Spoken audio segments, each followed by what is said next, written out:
ராஜாதி ராஜா, வெள்ளியும் பொன்னும் அவருடையது, பூமியும் அதன் நிறைவும் அவருடையது, உலகமும் அதன் குடிகளும் அவருடையது.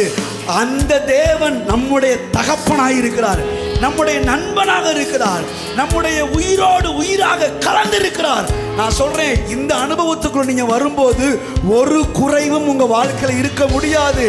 ஏன்னா அவர் ராஜாதி ராஜா. தேவைகளை அற்புதமாய் சந்திப்பார், குறைவுகளை அற்புதமாய் நீக்குவார். கடனோட நீங்க வாழ வேண்டிய அவசியம் இல்லை, தரித்திரத்தோடு நீங்க வாழ வேண்டிய அவசியம் இல்லை.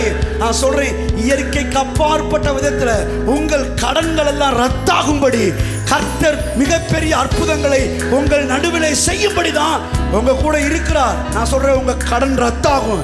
எத்தனை பேர் விசுவாசிக்கிறீங்க? உங்கள் கடன்கள் எல்லாம் முறித்து போடப்படும்.